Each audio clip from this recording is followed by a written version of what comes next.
ভারতে গ্রেপ্তার ওসমান হাদি হত্যা মামলার আসামিদের দ্রুত দেশে ফিরিয়ে আনা হবে। দায়িত্ব নেয়ার পর প্রথমবারের মতো সংবাদ সম্মেলনে এই কথা বলেন পুলিশ মহাপরিদর্শক আলী হোসেন ফকির। জানিয়েছেন, চাঁদাবাজ ও মব সৃষ্টিকারীদের তালিকা করা হবে।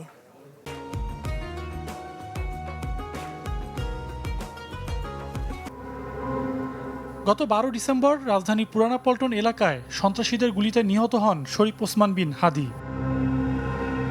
হত্যাকাণ্ডের পর মেঘালয় সীমান্ত দিয়ে অবৈধভাবে ভারতে পালিয়ে যান অভিযুক্ত 2 আসামি, তবে শেষ রক্ষা হয়নি তাদের। রোববার প্রধান আসামি ফয়সাল করিম মাসুদ ও আলমগীর হোসেনকে গ্রেপ্তার করে পশ্চিমবঙ্গ পুলিশের স্পেশাল টাস্ক ফোর্স। সোমবার হাদি হত্যার ঘটনায় ও সমসাময়িক বিভিন্ন বিষয় নিয়ে গণমাধ্যমে কথা বলেন নতুন আইজিপি আলী হোসেন ফকির।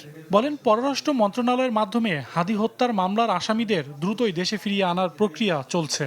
কূটনৈতিক চ্যানেলে ফরেন মিনিস্ট্রি থেকে তাদের সাথে যোগাযোগ হয়েছে, তারা এই ব্যাপারে কার্যক্রম গ্রহণ করছে।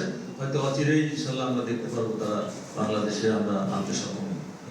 সম্প্রতি চাঁদাবাজ ও সন্ত্রাসীরা তৎপর হয়ে উঠলে দেশজুড়ে আলোচনা সমালোচনার জন্ম দেয়। এসব সন্ত্রাসী চাঁদাবাজদের ও মবকারীদের তালিকা খুব দ্রুতই পরিষ্কার করা হবে বলে জানান আইজিপি। তালিকা আমাদের তৈরি হয়ে গেছে, আমরা ইনশাআল্লাহ অচিরেই তাদের বিরুদ্ধে অভিযান শুরু করব। অপরাধী সে যত বড় শক্তিশালী হোক, আইনের আওতায় তাকে আনা হবে। এ সময় পুলিশের পোশাক পরিবর্তন নিয়ে কথা বলেন আইজিপি। বলেন, সিদ্ধান্ত নেবে সরকার।